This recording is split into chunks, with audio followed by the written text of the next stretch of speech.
మహబూబ్ నగర్ జిల్లా కేంద్రంలోని క్రిస్టియన్ పల్లిలో అక్రమ కట్టడాల పేరుతో నిరుపేదల ఇండ్లను అధికారులు కూల్చేశారు. రాత్రి 2 నుంచి 3 గంటల సమయంలో హఠాత్తుగా బుల్డోజర్లు తీసుకొని వచ్చిన అధికారులు పేదలు నిద్రిస్తుండగానే బయట నుంచి గోడలు ఇండ్లను నేలమట్టం చేశారు. ఇదేమిటని ప్రశ్నిస్తుండగానే అధికారులు పోలీసులతో వచ్చి సుమారు 70 ఇండ్లను కూల్చేశారు. దీంతో నిరుపేదలు లబోదీబోమంటున్నారు.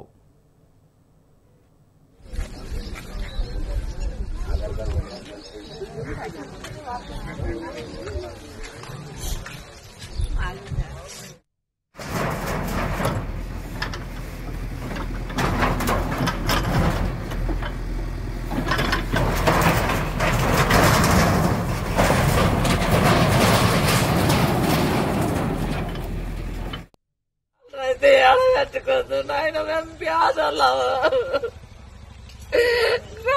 రాడు ఇంట్లో హాస్పిటల్ కట్టిపోయిన అక్కడి కాదు రాళ్ళు ఉన్నాయి ఆయన నా కాలు ఉందండి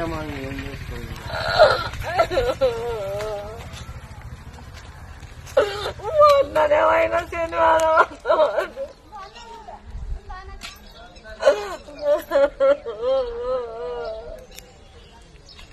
ఎన్నేళ్ళ నుంచి ఉంటున్నాం మేము కరోనా తలకెళ్ళి ఉన్నాం సార్. తారీఖులో పెడితే మళ్ళీ లేదని మళ్ళీ వేసుకున్నాం రేకులతో. అది కూడా వచ్చి తెలంగాణలో కట్టి పోయిందంట. పిల్లలు ఉన్నారా? పండుకుని ఉన్నారా? ఎవరు లేరండి. పిల్లలు చిన్న పిల్లలు. ఏం పని చేస్తాను? కంప్యూటర్లో చేతి కింద చేస్తాడు.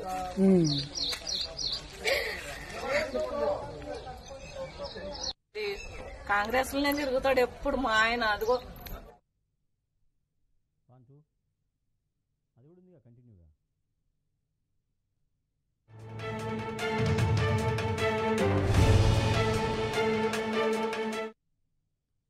డీకే అరుణ మంత్రిగా ఉన్న సమయంలో భూముల పట్టాలు ఇచ్చారని బాధితులు తెలిపారు. బీఆర్ఎస్ హయాంలో స్థలాల్ని రెగ్యులరైజ్ చేసుకుని ఇండ్లు నిర్మించుకున్నామన్నారు.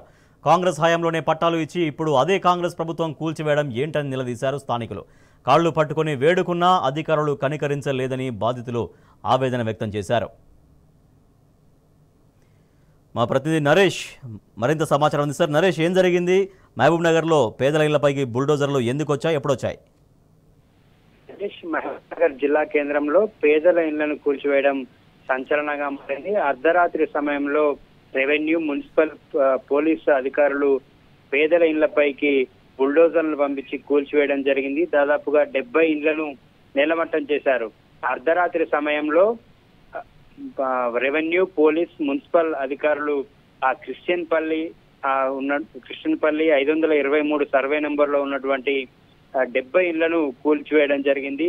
అర్ధరాత్రి సమయంలో బాధితులు కాళ్ళు పట్టుకొని వేడుకుంటున్నా కూడా వినకుండా అధికారులు కూల్చివేతలు తెల్లకు కూడా చేయడం జరిగింది.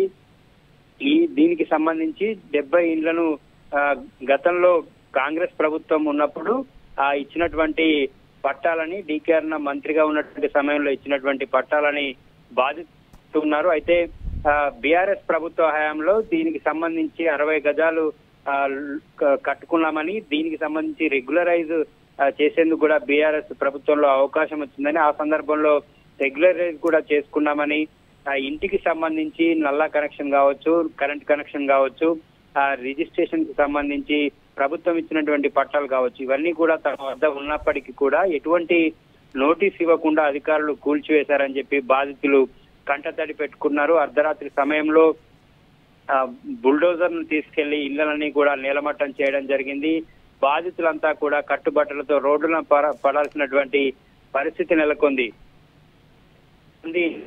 ఉన్నటువంటి సమయంలో పోలీసు బందోబస్తు మధ్య ఈ కూల్చివేతలు అనేటివి జరిగాయి. మహబూబ్ నగర్ జిల్లా కేంద్రంలో చెరువుల ఆక్రమణ కావచ్చు, కబ్జా చేసి కట్టుకున్నటువంటి పెద్ద బడాబాబుల జోలికి వెళ్లకుండా కేవలం 60 గజాల్లో ఇల్లు కట్టుకున్నటువంటి మాలాంటి పేదవాళ్ళ మీద ఈ ప్రభుత్వం యొక్క ఈ రకమైనటువంటి ధోరణి ఏంటంటూ బాధితులు ప్రశ్నిస్తున్నారు. అక్కడ వారు తమ గోడును వెళ్లవేసుకున్నటువంటి పరిస్థితి ఉంది. ఈ బాధితుల్లో దివ్యాంగులు కొన్ని ఇళ్లను కేటాయించడం జరిగింది. దివ్యాంగులు కూడా ఇళ్లను కట్టుకోవడం జరిగింది. ఆ ఇళ్లను కూడా అధికారులు కూల్చివేయడం జరిగింది. అయితే జిల్లా కేంద్రంలో ఈ క్రిస్టియన్ పల్లి వ్యవహారం అనేది సంచలనంగా మారింది. 70 ఇండ్లను రాత్రికి రాత్రే నేలమట్టం చేయడం జరిగింది. దీనికి సంబంధించి ఇప్పటి వరకు అధికారులు ఎటువంటి వివరణ ఇవ్వలేదు. ఎందుకు కూల్చివేశారు ఏంటి అనేటటువంటి వివరణ ఇవ్వలేదు. రాత్రి మాత్రం బాధితులు అడిగిన సందర్భంలో మాత్రం ఇవన్నీ కూడా అక్రమ కట్టడాలు, ఇవన్నీ కూడా కబ్జా చేసి కట్టుకున్నారని చెప్పి బాధితులు అంటూ ఉన్నారు. అయితే ఆ సర్వే నెంబర్ లో దాదాపుగా మరొక 200-300 ఇళ్ల వరకు కూడా ఉంటాయి. అయితే కేవలం కొన్ని ఇళ్లను మాత్రమే కూల్చివేయడం జరిగింది. అది రాజకీయ కక్ష ఉందా, ఇంకేమైనటువంటి కారణాలు ఉన్నాయనేటటువంటి వివరాలు తెలియాల్సి ఉంది. కాంగ్రెస్ ప్రభుత్వ హయాంలో మేము గతంలో ఇచ్చినటువంటి కాంగ్రెస్ ప్రభుత్వ హయాంలో మాకు రక్షణ ఉంటుందని కూడా కొంతమంది అని కూడా అక్కడ ఉన్నటువంటి బాధితులు చెప్పడం జరిగింది. కానీ కాంగ్రెస్ ప్రభుత్వ హయాంలోనే మా ఇళ్ల మీదకి బుల్డోజర్ తీసుకెళ్లి కూల్చివేయడం వల్ల కూడా బాధితులు తీవ్ర ఆవేదనను వ్యక్తం చేయడం జరిగింది. అయితే కొంతమంది దివ్యాంగులు ఉన్నారు, అందులో కళ్ళు లేని వారు ఉన్నారు. వారందరినీ కూడా ఎటువంటి కనికర లేకుండా అధికారులు కూల్చివేయడం పట్ల వారంతా పెట్టుకుంటున్నారు. దిక్కులేని వాళ్ళమయ్యాము, కట్టుబాట్లతో మేము రోడ్డున పడాల్సినటువంటి పరిస్థితి నెలకొంది. ఎటువంటి నోటీస్ ఇవ్వకుండా ఈ కూల్చివేతలు చేశారని చెప్పి బాధితులు తమ ఆవేదనను వ్యక్తం చేస్తూ ఉన్నారు. Thank you Naresh.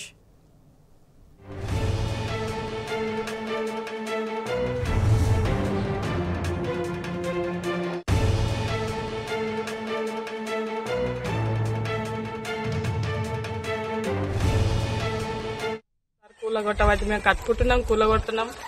మాకు పట్ట కాయిదాలు ఇస్తామని ఇస్తలేరు సార్. మాకు ఎట్లా ధర్మం మాకున్నది ఆధార్ విజయ సార్. మాకు ఏం లేదు, మేము కూలి కష్టం చేసుకునేటోళ్ళం.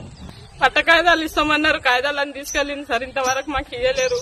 ఇదే కాయిదం చూపించుకుంటున్నాం సార్. మేము అందరికి ఇంట్లున్న వాళ్ళని బయటికి వెళ్ళగొట్టి ఇండ్లు ఊలగొడుతున్నారు సార్. మాకు ఇదొక్కటి ఏంటి సార్? మాకు మా గరీబ్ వాళ్ళకి 3 ఆడపిల్లలు ఉన్నదని సార్. ఇంటి నెంబర్ కడుతున్నా, ఇంటి ట్యాక్స్ కడుతున్నా, అన్ని కడుతున్నా సార్. కావాల్సి అన్ని చెక్ చేసుకోండి సార్. మాత్రం మొత్తం మాకు 83 పట్టాలున్న 83 పట్టాలు మాత్రం మాకు రిలీజ్ చేశారు. మొత్తం మాకు అప్పగించి దాన్ని లేవట్టి మొత్తం దాన్ని స్టోరీ మొత్తం ఇచ్చేసాం. దీనిలోని ఇది బ్లైండ్, హ్యాండిక్యాప్డ్, మూగా, చెవిటి కట్టుకోవచ్చు. దానికి ఉంటాటు కట్టుకోవచ్చు. అంటే అప్పుడు పట్టాలు ఇచ్చినప్పుడు వాళ్ళ దగ్గర డబ్బులు లేవు కాబట్టి కట్టుకోలేకపోయారు. తర్వాత ఆయన కూడా ముందు ఇంకో సంవత్సరం నుంచి కట్టుకున్నారు. ఇప్పుడు సంవత్సరం నుంచి కట్టుకొని కూడా బాధపడుతున్నారు. ఎట్లా డబ్బులు సరిపోలేక బాధపడుతున్నారు కాబట్టి దాన్ని డబ్బుల పట్టాలు అందుకోలేకపోతున్నారు వాళ్ళు. మీరు దయచేసి ప్రభుత్వానికి మీరు పంపించే నివేదిక మంచి ఆలోచన చేసి మీరు ఇచ్చిన స్థలంలో కట్టుకుంటాం మేము, అంతేగాని ఆయన కూలగొట్టే పద్ధతి అయితే కాదు సార్. వికలాంగులది మాత్రం దండం పెట్టుకోలేదు.